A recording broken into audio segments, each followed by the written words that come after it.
Hey everyone, in this video I'm going to tell you how I paid off my mortgage within 1 year. And so if you're new around here, welcome. My name is Dahlia. I am also known as the Handmade Mastermind, where I teach people how to successfully run their business, drive traffic to it, and make it more profitable. Okay, so if that sounds of interest to you, make sure you hit the subscribe button and the notifications bell so you'll always receive notifications when I post new videos. So how did I pay off my mortgage within a year? Well, I'm going to walk you through a few steps that I felt helped me, and the reason why I'm breaking it up into steps is because I feel like they're going to help you too if you follow them. And I'll tell you the story about why. Well, of course, everyone wants to pay off their mortgage as soon as they can, right? Because interest rates are crazy. But kind of a story of what happened and all that stuff toward the end. Okay, so I'm going to get right into the details. The first thing I did was I called the mortgage company and ask them for the payoff amount. And so what happens, particularly with my mortgage company, I'm not sure if it's the same with everybody, but they have to, I think, generate this, form, or they have to send me something to sign. I forget. It's not instant. They don't send me the payoff amount within 5 minutes through an email. I think it gets mailed to me, and I might get it after a week or something. The point is I got this amount because I need to know how much I need to pay off. And the amount you have to pay off is a little different from the amount that you show on your mortgage statement that you owe, okay? Even though it's not a huge difference, might be off for a couple thousand, who knows? It just depends on what your interest rate is and how far you are into your mortgage. It's important to visualize how much you have left, almost kind of like a vision board where you're like, okay, this is what I'm goaling toward. I want to go toward this number. Okay, so I did the first thing was just get my payoff amount. Okay, that's step number one. Step number two is it's kind of a difficult step to talk about because this may not apply to everybody, but I'm going to give you a quick couple tips within this step number two to help you with it. Okay, step number two is make more money.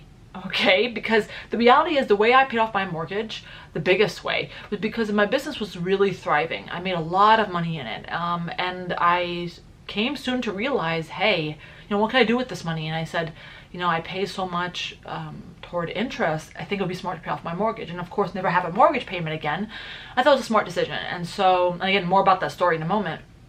But it's not simple for everybody to be like, okay, let me make more money. How do you make more money, right? So one of two things can possibly happen. One, you work for somebody. So obviously your income is usually set. And so you're like, Dahlia, I can't make more money. My boss only gives me this much amount per year. And the amount I save for it is the amount I save. I can't make more. But the reality is if you work for somebody, you could probably create a side hustle. And I'd highly recommend that. You'd probably have some sort of skill, something you could teach somebody else how to do, or similar to what I did, I created a side hustle just by accident, selling online products. Okay, and of course I help a lot of people with that, so I know it's very doable. The point is, the side hustle, regardless if you're selling a product to people, whether you make it yourself or you're a reseller, or even you're helping people, providing a service, you're able to make money on the side. Don't expect it to grow overnight. Some people may, by the way, but that's not the reality of it. People could see me now, I paid off my mortgage, I did this and that, but the reality is it took a while for me to get there, to get my business to be built the way it was. I built it organically, so it did take some time, but just know that the side hustle can help bring a substantial amount of income over time. Picking something that you absolutely love, that you're passionate about, that you're good at, is probably one of the key things to start out with. The other things, again, depending on what you do, is if you're selling products, making sure that you market it correctly, apply good SEO, good photos. I mean, there's more to it, but the point is making a side income, if your income is set by an employer, is probably going to help you. You're probably going to need to do that. Second part of that is if you work for yourself, you're like, okay, Dahlia, I work for myself though. Income's, the sky's the limit there, but I'm kind of stuck where I am at the moment because if I knew how to make more money, I would do it anyway, even before your video. I get you. So this probably requires a whole nother video, but one of the easiest ways to figure out how to make more money currently is looking at, I would say, your bookkeeping sheet. Like I use Excel, whatever you use, and taking a look at what's currently bringing you the most money. So if you have multiple revenue streams, what's currently bringing you the most? And even within those multiple revenue streams, let's say 2 of them are bringing you the most, right? Within those, which traffic source, which marketing strategies bring you in the most, right? So for example, For me, I have multiple revenue streams. One of them is pretty much my e-commerce products. One of it is affiliates. Another one is my courses and my coachings, etc. and so forth. Imagine I said to you that, the most amount of money I'm bringing in is from my e-commerce business. Great. Now within that, which marketing strategy would bring me in the most money? Well, for me, it's SEO and email lists. I believe Google is a very close second, but nonetheless, right at the top of my head, it's those two. So what would I do with that information? If I know that this will bring me the most amount of money, I would say, okay, how do I 10x it? Okay, this reminds me, I never read the book, by the way, but it reminds me of this book. I'll link it down below. It's called the 10x rule, I believe. I heard about it, and it feels like this would probably be exactly what it talks about. Taking what works and then 10xing it so it could even work better. So for me to, take my email marketing strategy, I say to myself, how do I, take that strategy and times it by 10, or maybe not even by 10, by 5, by 3, or double, right? That could really help. And I could give you probably a few tips right now, but that's irrelevant. The point is, how do you take what you're currently doing and making it better? If you find that one of your product lines is the one that's really bringing you the most money, how do you take that and apply it to other types of product line, the design? Or how do you continue to grow that product line, etc. and so forth, okay? So if you're working for somebody else, create a side hustle to make extra money. If you're working for yourself, take what's working within your business and try to see how you could 10x that to make it even better, all right? So that's the second thing I did. The first thing was to get that payoff statement, right? The second thing was to make more money. I was doing it naturally. I wasn't saying, let me pay off my mortgage and so I'm going to make more money. I was just making more money and I decided to pay off my mortgage, right? But the reality is I can't give you these tips without, without you trying to make more money, right? If you don't make more money or have no interest in it or like are stuck for whatever reason, just know it might take you longer, but with the other tips I'm about to provide you, you still could shorten your lifespan of your mortgage, okay, and pay it off sooner. So the next thing I did was we budgeted for things that did not matter that much. So we looked at our expenses and things that we spend on, that we manually spend on, okay, not our automatic bills for like electricity and things like that, but the things we spent on. We said, okay, we're spending currently $600 a month on food. We're a family of 4. It's not necessary. If we food planned correctly, we probably could spend less. So we were more intentional about the things that we bought and how we utilize the food. We would probably throw out food once in a while. So how do we meal plan to make it better? I tend to do this often. I would say once a month or so, I instead of buying things from outside, I barely buy and I clean out what I currently have, okay? So you don't let things get old. Obviously, if you clean out everything that you have in the pantry and the freezer and wherever, then you won't have anything left. So you have to really rebuy a lot of things all over again. But that's irrelevant. I'm trying to get all the stuff that's hidden, that I'm scared that I'm never going to use, and until it gets old, out. Okay, so we did that as a strategy. We also looked at other things that we spent that we don't really need to spend on, such as when we go out, we can still go out, but we don't have to buy, like when kids go out and they look at fun things and they're like, oh, I want this toy, I want this toy. And then you know how it is, 5 minutes later ends up in the corner of the house, like in the junk pile full of the other toys. We kind of talk them through and say, no, you don't need that. Let's buy you an ice cream, So, obviously buying less expensive things that are more meaningful is better than buying junk that's gonna just sit there. And so we carefully looked at our spending and said, hey, let's cut the crap and stop buying things we don't need. Do I need, if I'm out there looking at a new pair of jeans because it's on sale, do I really need? Look at what I currently have. Do I even use them all? Especially if they're in good shape. So I started to think about this type of stuff, and we made a more conscious effort, me and my husband, to think about this so we could spend less, okay? The next tip is similar to this one, but you'd look at your expenses, you go to your, I have a Chase account, I'd go to the statement and I would say, okay, what are my automated bills? So my automated bills are electricity, the mud bill, which is like water, trash, blah, blah, cell phone bill, all this stuff. And what we did was, I actually had my husband do most of it, I did some of it, was call these companies and see how you could lower your bill. I did it for Terminex, I did it for electricity, I didn't do it for my phone bill, they didn't budge, but I believe I did it for something else. The point is, it helped me save some money.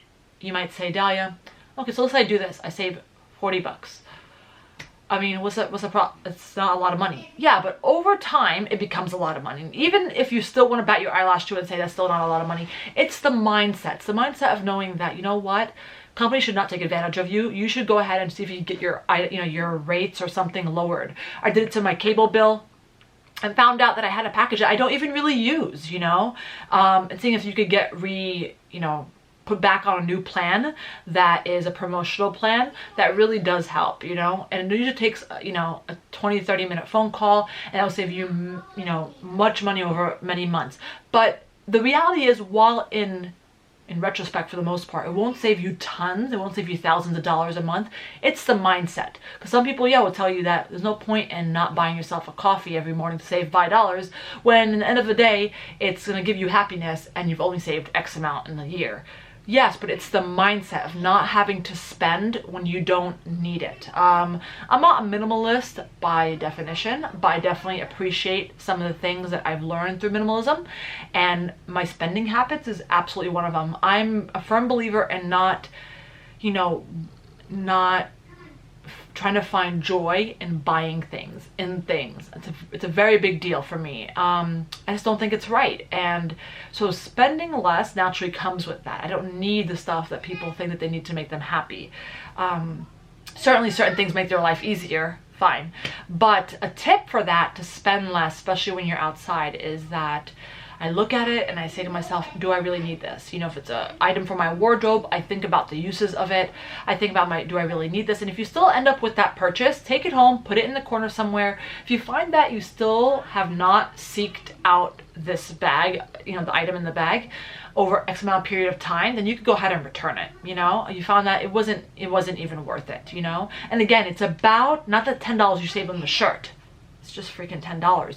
It's the habit. It's getting in the mindset of not being that spender. Because what happens over time, this happens to multiple things. Not just your bills, not just going out, not just the kids' toys, not just. And all of a sudden you're saving tons of money. Trust me, okay? That was one of the things. Because if I did not save on my bills and my spending, I could tell you for a fact that a lot of the money I was saving because my business was thriving would not be put toward my house. I would not be able to pay it off, okay? So I had to do those in order to get that mindset, okay? And of course, I have a husband, so I need to get him on board as well. I kind of sold him on the vision of paying off the house, and he was totally for it. And I kept on reminding him, Now we've been without a mortgage for about a year and a half. I don't even feel like, I know this sounds really, in contrast to what I'm trying to teach you, I don't even feel any different. It's just because it's been so long without me having a mortgage, and it was automatically taken out of my account, so it's not like I always have to write a check, but it feels great because I don't have to pay a freaking mortgage. So do what you have to do to budget for X amount of years so you could be financially free from this crazy mortgage that usually most people have for the rest of their lives. 30-year mortgage, especially if you don't get a house until you're X amount of years old, it could be for a very long time, right?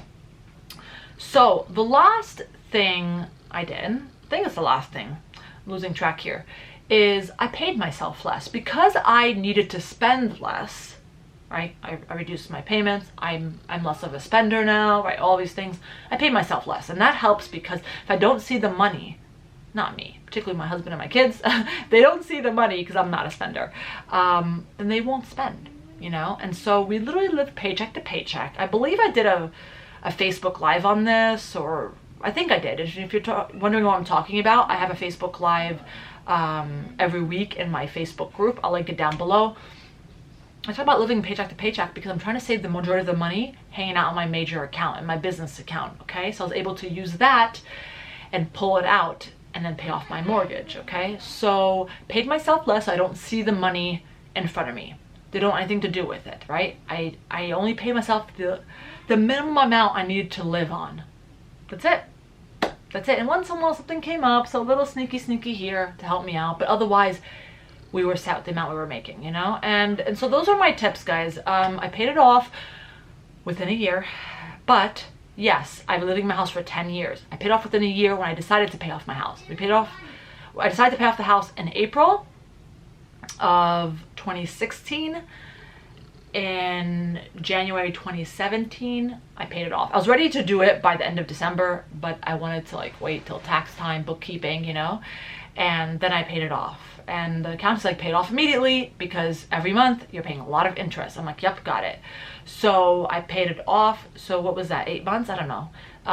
And that was great. Now, just for the record, you might roll your eyes and say, "Dad, you really didn't pay off within a year." But I did, because even if the 10 or 9 years I lived here, the principal that was paid was only $36,000. And to tell you, I would be able to easily pay that extra $36,000 on top of what I currently paid off my house, easily, because the amount of money I saved. Again, this is not exact steps for you to pay it off within a year, but this may help you pay it off even sooner than what you currently have, okay? And if anything, this might serve as an inspiration. I have no house payment.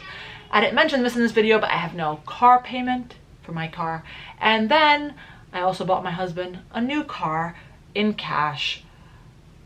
And we really have no major payments. And it's very freeing, you know.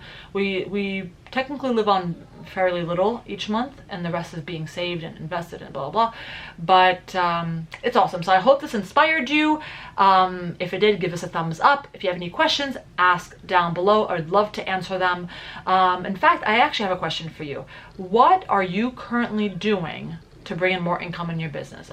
You know, this may not be mortgage related. Maybe you have no interest at the moment to pay off your mortgage. Maybe you already paid off your mortgage, but what are you currently doing to bring in more income? Obviously, one of the biggest steps for me was to make more money and to help me pay off my mortgage. So that's one of the biggest things, right?